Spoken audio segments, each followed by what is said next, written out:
Boys, I'm super excited to review the price action from today.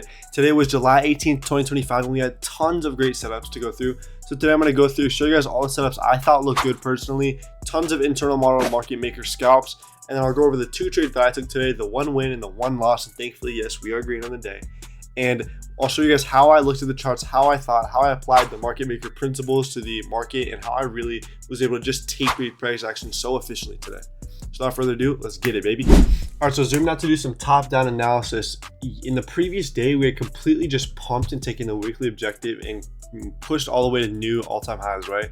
So in the overnight session, we had kind of just sat there and consolidated, right? Expecting to see that we need more structure before we can validate a bias or a direction for the next trading day, right? So in the overnight session, it was all about just accumulating price action. So when we accumulate in the overnight session, we can expect a swift manipulation and distribution to the opposite side, right? So my favorite thing today would have been a manipulation lower, because then we manipulate all of this generated liquidity, and then we go and we tap into imbalances and we push for even further all-time highs. That would have been beautiful, but instead we get the opposite thing. We're still able to take opportunity from that, right? So let's watch what happens, right? We open the day right about here. I'll just mark out 9 for you all so you can look at this in the hourly chart, right? So right at 9 o'clock, we see a swift manipulation on NQ to go ahead and take out all of these highs, right? So we take out the highs on NQ, and then we end up creating a bullish SMT divergence right here.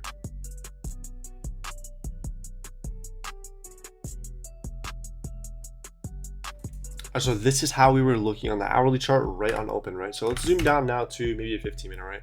What we expect is when we see that SMT, that manipulation at the highs, we can expect this to be a beautiful AMD model to push us to the downside and take out all of that generated liquidity, push us into imbalances. Then maybe later in the day, or maybe in a future day, we can expect to see distribution to the upside after tapping into all these imbalances, right? Understand how I think of all of this in my head as it's happening, and it all fits within a narrative of price, because what does price have to do? It distributes higher, it accumulates, generates liquidity, manipulates, runs the liquidity, rebalances to that previous level of imbalance price action, and then it should accumulate, manipulate again, and distribute, right? It's literally textbook how the market moves. It just moves in seasons, right? So let's look. We open, we manipulate at these highs, and we're back in this 15-minute hourly imbalance. Zoom down to the 1-minute chart. So on market open, we go ahead, run this high. ES does not run this high, puts in a bullish SMT. We're back in this imbalance, right? All that we're looking to see here is a model play out to the downside for all of this generated liquidity. Thought this looks super, super beautiful on NQ. So marking all this out, I thought this looks super beautiful. This was, I believe, maybe Asia low too, right here. So I'll mark this bad boy out as sell side liquidity. So now, what exactly do we need to see to take a trade to the downside? We need to see a change in the state, and that gives us confirmation for our market maker model to now unfold, because the narrative of price has already happened, giving us exactly what we need to see. Manipulation at the highs, SMT, we're in an imbalance. This is looking beautiful to push us to the downside. All that we need to see is a change in the state, a pullback, and we can make a fat entry, right? So how could you have traded this? How did I trade this, right? Honestly, the best way to trade this would have just been take first presented on NQ. Really, it's so simple. You just place your order here, stop here, and you bang this. And of course, looking back at this was not 100% not the highest probability trade. This was not the best price action trade, the highest R trade, but it works so beautifully, and that's why first presented is so amazing, because it's just so simple. It's really just so simple, right? So how did I trade it? I traded this completely differently. I read this as change in the state right here. This now validates us to the lows. I'm not just going to take a trade off of it though, although you definitely could have placed in something a little bit weird like this, right? Maybe at this high, or gotten stopped out at this low and then targeted this, right? Once again, I don't think the R is there, and I don't think there's really any reason for me to take that trade. So instead, what I did was I scaled in. All right, so we're on the 1-minute time frame. If we want to overlap a model, we need to either go to the 15 or the 5-second, right? So checking out the 15-second on this trade. With this structure, there's really nothing on the 15-second that validates us, and it's not clear enough for me to take an internal model trade based off of it, right? So I scaled on to the 5-second. Now on the 5-second is where we start to get a lot of structure, right? We come back up, we soup this high, and this is not turtle soup. Understand that this is not turtle soup, because it is not, this is just taking out previous buy stops or taken out previous short traders that got in too early. This is not a turtle soup because the turtle soup would have had to have been on this high, which is exactly what we see. So now this becomes turtle soup. Keep in mind as well, we have an SMT on this high right here. And we also have an internal SMT sitting somewhat like this, but I'm not going to really mark these out except this one, right? So where do I take my trade? I take my trade right on this displacement through in this pullback to that change in the state right about there. And then this is what I target. Now I went ahead and got stopped out on this. I don't have any problem because this setup prints me day after day after day. It shows up and it prints me. What could I have actually done better to actually take advantage of this model and actually maybe catch the winning side of the trade? In my opinion, there wasn't really all too much that you could have done to understand that we're going to get manipulated here and then push lower. What you could have done is just simply re-enter. We make the change of the state, enter back in on that change of the state, stop at the high. And if you look, your risk would have been better and you would have banked, right? It's very that simple. And you can also leave this for runners. You could have left this for standard deviation runners if you were able to.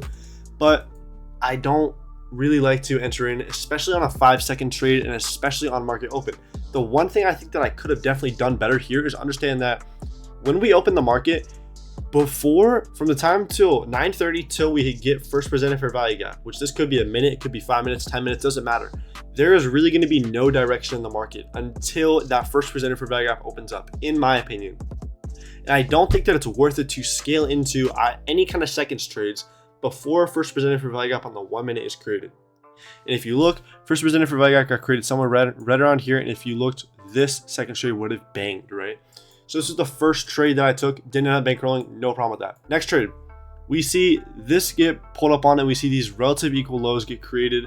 Now, if we look on NQ, I believe this was something around here. I think there was some kind of SMT or maybe a 6 sister, but we don't really care about that because we know that we have such a external draw lower, right? So this is going to be a very simple trade for me. I mean, the framework is very, very simple, right? We have change in the state with displacement this time. With displacement, we have manipulation. Everything looks great. We can expect to see this market maker model continue, take out these lows. Looks great, right? What we do is we see that pull back to this whole equilibrium of this range right here. And we pull up target first presented for value gap. Zooming into the 15 seconds chart.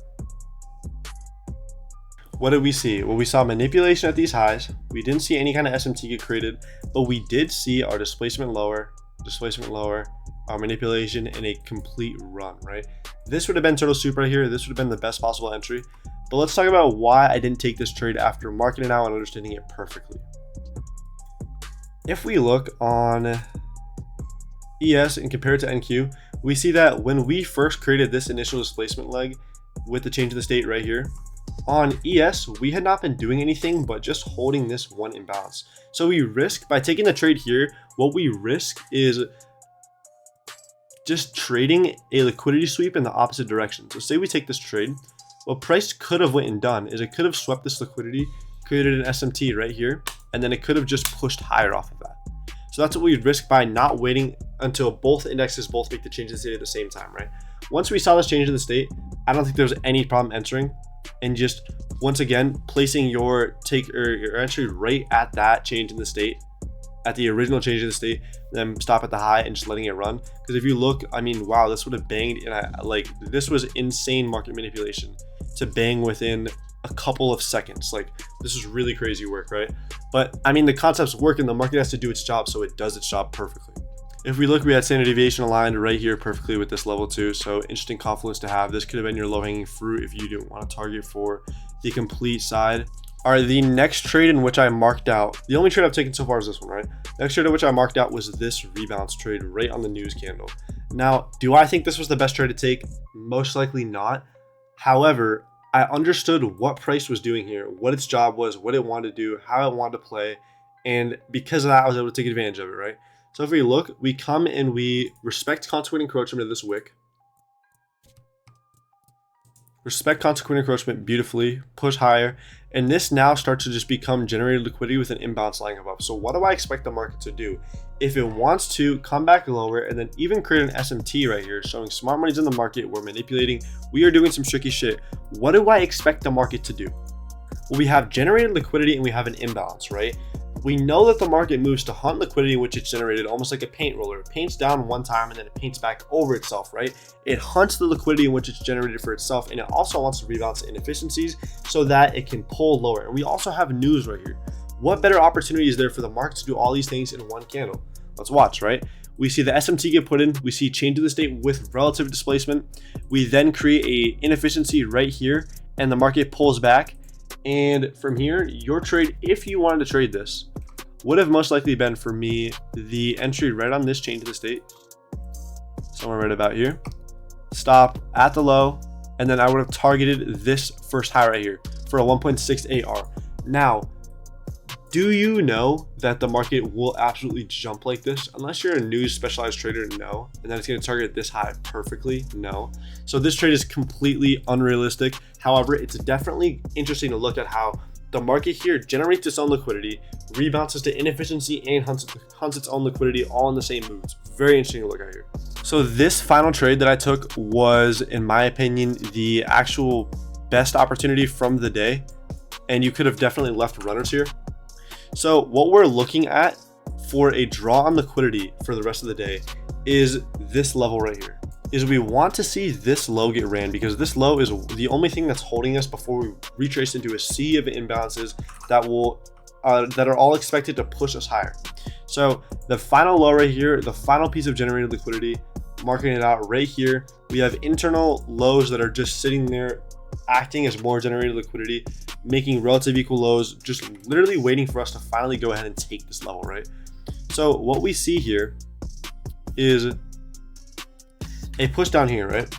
Zoom into the 1 minute chart. We see a push right here, and then we see a reaccumulation right here before going ahead and manipulating it. Now, watch this, right? This was our news candle, everything we just looked at. We have inefficiencies right here sitting on the 1 minute. I have another one right up here. We have order blocks sitting here. So we'll just go ahead and say that we expect the market to pull back to somewhere in here, right? And we can expect it to pull back to equilibrium, right? So we'll just go ahead and draw this in to simplify the charts, right? Going ahead, looking at this, we then want to zoom in, right? So does a 15-second give us a good idea of how we could potentially trade this model to the downside, because that external draw still has not been taken. So we know that we expect to go much lower. Zooming into the 15-second. Is this structure clear? I mean, yeah, kind of, but we don't get what we want. We don't get a change in the state. We don't get an inverse fair value gap, new fair value gaps. Like, we don't really have anything. The only entry here would have just been on this fair value gap, which in my opinion is not the best, right? Let's zoom lower, 5-second. Now, here we get some structure, and it looks really, really interesting here. What we see is a complete tap up into this equilibrium level. We see a manipulation lower, and then we see that getting ran once again. So we see our manipulation leg right here. We see buy stops getting ran right here. Go ahead and draw this in just to visualize. And then finally, what we see is that displacement much lower, creating inverse fair value gaps. Actually, I don't think we had an inverse, but we created new fair value gaps, and we completely disrespect order flow by making this leg lower. Now, watch this. We're still holding on to this inefficiency, right? So this is 100% something that could still maybe respect bullish order flow, right? However, if we look at ES, at this same exact point, when we pushed lower, we had already taken this low. So that shows me that with the narrative that we have in price, and the fact that we've disrespected this imbalance on one index, we can then expect price to go ahead and run lower. So I disregarded this, and I did exactly what I do on every single trade. I literally just trade this same exact model every single day. I place my entry at the change in the state. You can go ahead and pull this over to give yourself an idea of where you want to enter. Entry right at the change of the state, stop at the external or this high of the entire model. Then my take profit at the low hanging fruit of this model, right? This was my trade. This was my trade right here. We got tapped on right about here, and trade was done in a couple of minutes, right? Then I left a runner right to this external draw because we had imbalances below us, and it looked very close, it looked very clean, right? Let's talk about trade management on this, because I think it was very important to take. This is the one that I actually did take. It ended up bankrolling me a little bit on this eval, so respect for that. How do we manage this trade? Well, let's look.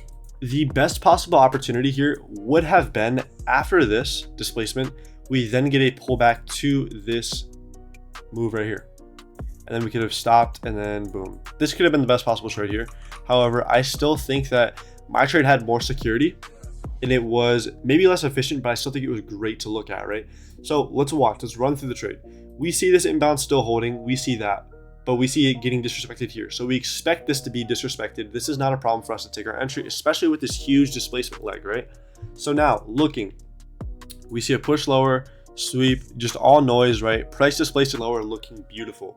What we do is if we look at 10, 11, 30, we had now taken this low hanging fruit and we had now created an SMT, right? So looking at the market, now we have an SMT against us. Do I freak out and do I put my stop to break even, or do I just exit the position? No. Would it be okay to do that? Maybe. It depends on who you are as a trader. But the thing I want us all to look at here is that if we have this little tiny SMT, let's zoom out to the 1 minute, bro. Look at this SMT right here. This SMT with the external draw being literal ticks below us, like a couple ticks below us. Why should this SMT now tell me that we are not going to go take that external draw? It really shouldn't. So zooming back to the 5 second, I think about that and I recognize it and I say, okay, I'm perfectly fine holding this trade. And I watch price's reaction after putting in that SMT. What does it do? It doesn't immediately displace back higher. It doesn't immediately do any of that. Instead, it makes this slow grind of a high resistant move back to the upside. When we see this high resistant move right here, what does this tell us? This tells us that we have tons of newly generated liquidity that we are then expecting to go and take, right? If price goes ahead and does this, this does not invalidate anything. This does not invalidate a thing. This even adds to our bias because now we have more generated liquidity. So what does the market go ahead and do? It continues this and then it immediately goes ahead, runs stops, manipulates the highs, and then inverses that. Watch how the market is doing this and it somewhat makes a manipulation move to the highs before dropping. When you watch the market for hours, you just see this happen on a repeated basis. This is a beautiful trade. This is absolutely beautiful. And if we could scale to maybe even a 1 second, let's check that out. Let's check out how this looks on the 1 second. Once again, we are really, really granular right here. So understand that we're not going to be looking at the best price action, but the market is so fractal that just simply watching this stuff happen over and over and over and over and over again is showing us how these patterns repeat. AMD, market maker models, they exist everywhere. Everywhere you look, you will see this pattern. So let's just look right here. Yeah, check this out. What do we see? How do I trade first of all? I wait for generated liquidity. I wait for a change in the state. I wait for inverse fair value gap, and I bankroll, right? I take that trade every single time. Generated liquidity, manipulation at the highs, inverse fair value gap, change in the state, retrace, boom. This is what I wait for every single time. What do we get here? We see a generated liquidity. We see a move higher, puts in an inverse fair value gap. And since we're so granular, we don't get to see the perfect structure right here, but we have change in the state right here. It pretty much gets closed below its guard on the 1 second. But if you look, retrace, bankroll, run all of that liquidity, go to external draw. It is literally fractal. It repeats itself every second of every single day. Look right here. It's the same exact thing. We generate liquidity, we go ahead and run it. It is the same exact thing on every single chart, everywhere you look. So when we see this playing out, zooming back out to the 5 second, when we see this playing out against us, this does not tell me to freak out because the market is moving against me. It tells me that, okay, our trade is being validated even more. I'm just expecting the market to go generate more liquidity before running it again. If you were this type of player, what you could have done is you could have pyramided into your position. You could have said, okay, if we retrace back up into maybe equilibrium of this range, maybe back into this order block, this change of state right here, and you can look to add to your position and then go ahead and take this. If you would have pyramided into this position, you would have been bankrolled, right? You could have moved your stop tighter. You could have said, okay, this is what I want to trade. I'm confident the market's going to turn around here. Watch how beautiful that looked. This is how beautiful the market is. It's just beautiful how it repeats. The biggest thing I want you guys to take away from today is that this is how I view the market. I look for generated liquidity to recognize a buy curve or a sell side of the curve, and then I watch for the smart money reversal. Let's go over this. I want to see this, and I want to see it repeat every second because it always does. Let's look. I want to see Generated liquidity, generated liquidity. It has to look so buttery, so clean. What I want to see then is a outsized manipulation in one direction to show us, okay, we are manipulating now. What I then expect to see is a displacement through that level, a pullback, slow eventual pullback in that same high resistance style, taps this, runs this, maybe pulls a little bit back more, and goes ahead and runs the rest of it. This is exactly what I trade every single day. If you look back at every single trade I take, it is exactly this. We see generated liquidity.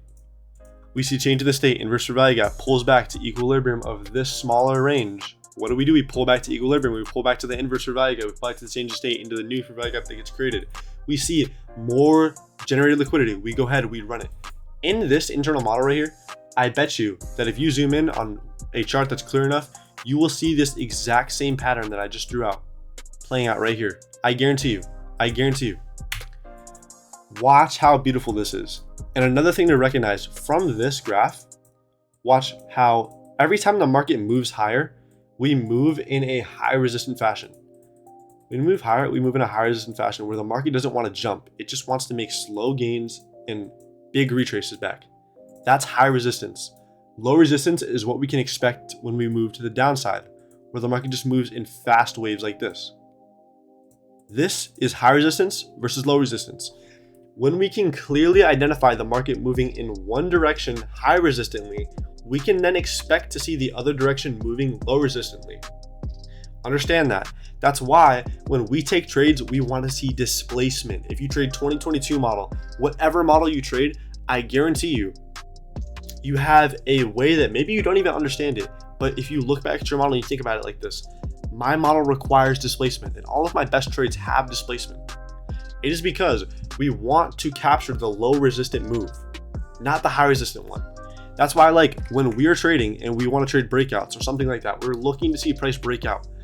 And we see if price breaks out past this level, it's something that we consider trading. Or say this level, right? If price moves in this high resistant fashion, just barely touches and barely is retracing, it's probably not a trade I'm going to want to take, because what I can expect to do is say maybe this is going to be my take profit up here.